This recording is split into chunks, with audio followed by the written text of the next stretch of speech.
Good day, folks. This is Paul of the House of Graber on the 25th day of February, 2024.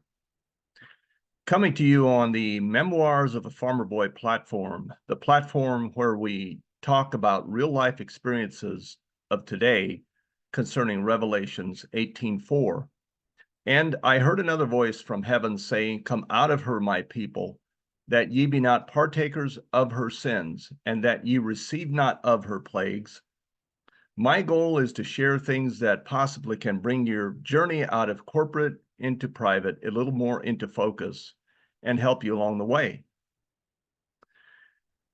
Everything that we do here on this platform and everything we do at the House of Graber, all the information that we share, whether it's video, audio, verbal, administrative, intellectual property, everything that we bring forth here is protected by, subject to, and safeguarded under the laws of nature, otherwise known as the courts of heaven, the highest courts in the universe. And this material is also safeguarded and protected and subject to the private registered copyright of the House of Graber. Today's message is concerning the commercial venue of banking arbitration in the kangaroo courts, what we refer to as kangaroo courts.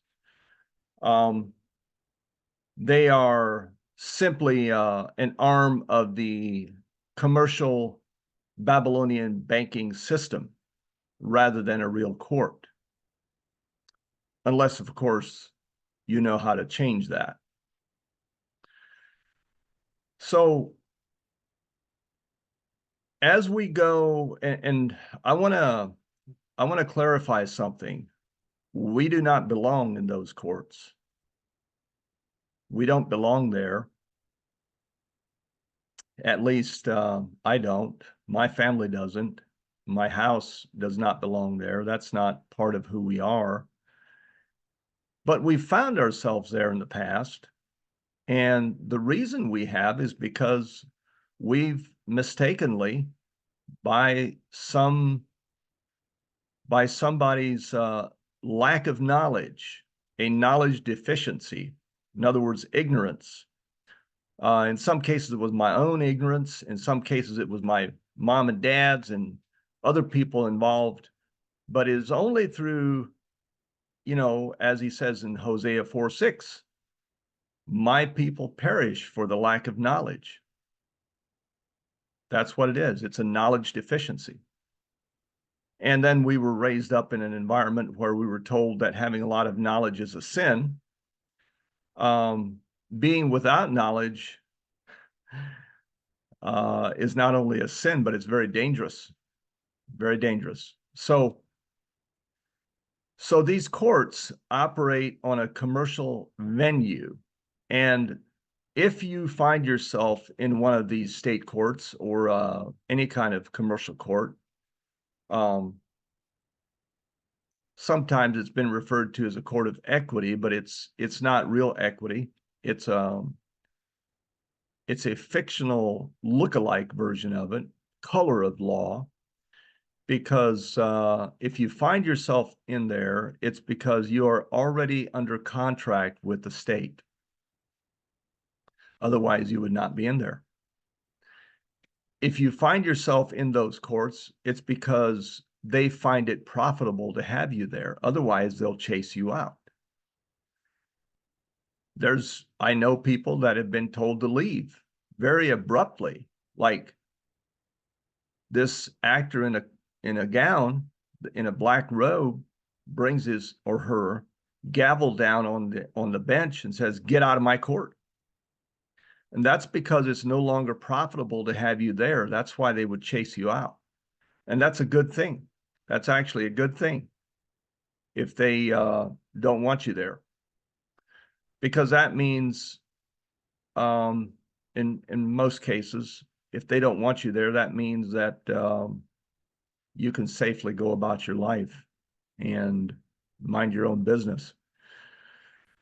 So When they bring you in there, it's for arbitration, banking arbitration.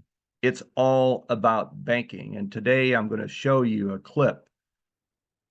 a short clip of a video from a newscast that tells you that and I've seen this personally, but in a courtroom, but I'm going to show you something that was broadcasted on the mainstream media.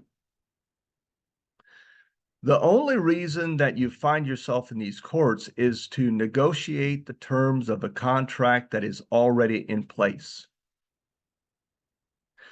The prosecutor's job before you get into court is to get you under contract, to get you to agree to something. They sell you a fear package. They try to sell you a fear package to scare the bejeebies out of you, saying that the judge could take your arm and your one leg and your ears and your nose and maybe even your head off if you don't cooperate. But if you sign this plea deal, he'll let you by, but with just taking one little finger off. Now, I know that doesn't make sense, but that's what they do in a sense. They come at you with a whole bunch of, they create 2, 3, 4, 5, 6 charges. I've seen as many as a half a dozen charges at one time. And then they'll, if you sign this plea deal, we'll drop the rest of the charges. We'll just keep this one. And then you'll get by a lot easier. Well, the fact is every single accusation, because that's what a charge is, it's an accusation, but it's something that's charged. They created a bill of exchange. Every one of those, every case number, every charge number, every count number is there because they're creating securities. They already have created securities. And even if they supposedly drop those on the public side, they're still active on the private side. And they're making millions and millions and millions and millions, in some cases, billions of dollars on that particular case based on your estate because you signed the plea agreement or you agreed to something. Now, I'm not telling you what to do. That's not in my place. I don't have that authority. I don't have that power, and neither do I have that desire. I'm just telling you what happens if you do this or that. So if they wouldn't make money on it, you wouldn't be there. You would not be in there. And if you are not already under contract, you won't be in the courtroom. If you find yourself in there, it's because you agreed to something. I did 2.5 years in prison because I agreed to go. I'm not saying I wanted to go to prison. I'm telling you, I agreed to the terms. Otherwise, I would have not been there. That's true for every single inmate in this country, and probably most other countries as well. You agreed to be there. Otherwise, you would not be there. And I don't care if you believe me or if you think I'm crazy or what you think. I'm just telling you how it is. Okay? So it's all about banking. They bring you in as surety. And keep in mind, as a little side note here, when you go into the store, restaurant, department store, hardware, automotive parts, I don't care where you go, when you buy something, you make a purchase, you do an exchange, you give them currency in exchange for let's say an oil filter at the O'Reilly's Auto Parts. And you walk out of there and you have what's called a bill or a receipt. And that's because you tendered payment. In some cases on the receipt, it will say tender received, $20, change $2.50. The net, the total was $17.50. but it's because you tendered payment. It might have been a credit card, it might have been a check or cash or whatever it was. In some rare cases, maybe a money order, but they call it tender. Okay, you tendered that bill. Okay, now let's go back to the courtroom. They do the same thing in the courtroom. They tender this and that and the other onto the case. Okay, so what I'm going to do here is I'm going to play a short clip to show you that the same thing is going on in the courtroom. It's a banking operation, and it's an arbitration. In other words, they're negotiating the terms of how this banking transaction is going to end up, and where the money is going to go, and who's going to be, what are the terms? The contract is signed, but the terms just haven't been established yet, or the stipulations. So give me just a bit.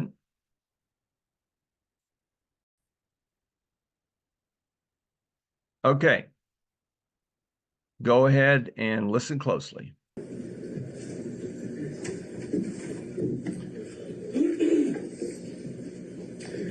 afternoon. Good afternoon, sir.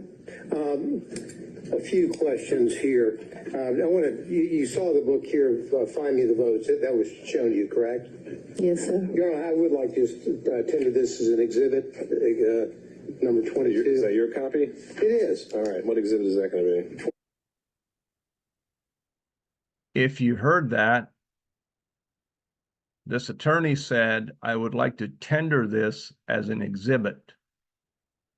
This is in a supposed high-level courtroom.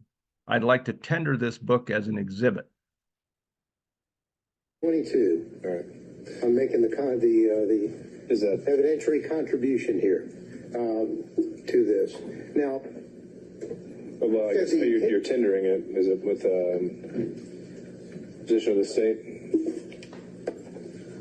The main objective is the relevance at this point. There's no relevance at this point. Mr. Gill, are you using this to confront her with prior statements? yes, Your Honor, and statements that she made concerning her financial situation and laying the foundation for that, and that she gave these interviews to the authors, and so this would document that, and we ask her, get this in the record, ask her questions about it.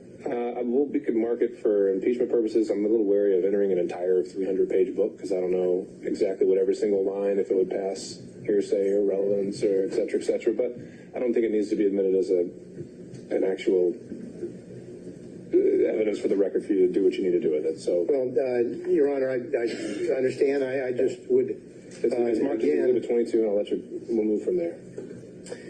Thank you, Your Honor. Now, you were asked a little bit about this book before.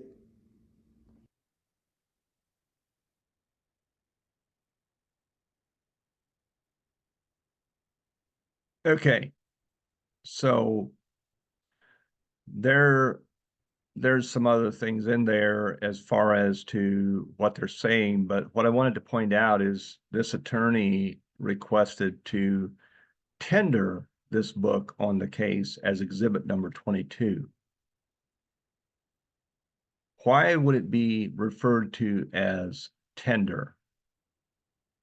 Well, because it's becoming a monetary substance. It's becoming a substance in their money game, in their game of monopoly. It's monopoly money. It's money because they're tendering it into the case, or at least he tried to. It looks like he may not be able to do that, but I have sat in courtrooms where the attorney goes after the plea agreement was signed and after the judge questioned the defendant every which way but Sunday to make absolutely sure that she signed it of her own volition and that she was not coerced or bribed and that she didn't do it under threat or duress and so on and so forth. They make really, really sure that it's on the record that you've signed this of your own free will. And then when that was all done and on the record, then the public pretender lady goes, okay, Your Honor, I'll go ahead and tender this on the case. So by putting it on the record in their banking system, in their, private for-profit corporation known as Marshall County Superior Court 2, that's what it is. It's an arm of the banking system, fictional at that, but that's what it is. And by putting that in there and tendering it on the case, it became a substance on which they built credits and securities of millions and millions of dollars. And they're tendering a lot of stuff on the case, even like this exhibit. It's not just a plea agreement, it's all kinds of stuff. So they're referring to it as tender, which if you go away from this broadcast with only one thing, I would like for it to be, I mean, you can choose what you take away from it, but the one thing that I really think is key here is that that they are referring to all kinds of paper and documents as tender. It's not known as currency, has nothing to do with currency, but they're tendering stuff. And it has to do with contractual agreements, and it has to do with the attorneys and the judges acting as administrators for estates, because the executor office is vacant. So they get to do that because nobody's pulled back the curtain and showed what they're doing. Nobody's held them accountable for it. And it's an assumption that it's okay because the true holder of the executor office has not stepped forward and accepted that position. And instead of that, it's he or she is acting like a slave. So it becomes an assumption and a presumption. And after some time, it becomes a fact that it's okay for them to act as administrators of these accounts because nobody's objecting to it. If I stop by your place and I sit in your pickup truck, you've got this, I'd like to have a brand new GMC Denali diesel 4-wheel drive pickup truck. So I see one sitting at your house and I'll just stop by and stand by it, and then after a while, if you don't object, I'll sit in the driver's seat. And oh, by the way, the keys happen to be in it. And so you're around the house and you're just like going about your day, and you're still not objecting to me being in the truck. So I'm going to sit and hang out there for a couple days, and I've got my lunch and my books with me and everything. And after some time, if you don't object to me being in the driver's seat, I'm going to go ahead and take off with it and operate it because, the driver's seat was empty and I just sat in it because nobody objected. They're doing the same thing with your property, your estates, because you're not objecting. You're just letting them go as if it was okay. So it becomes an assumption and a presumption that it is okay. And the assumption and presumption will turn into a fact because of acquiescence. Okay. So that's what's going on in the courtroom. Financial, banking, transactions, and the arbitration thereof, negotiation of contracts, and the terms thereof. So go ahead and like this video, hit subscribe, share this video with others if you feel like it would help them, and click on the Memoirs of a Farmer Boy link, and that will take you to a page where you can connect with me for more info if you so choose. And have an amazing day, and I'll talk to you next time.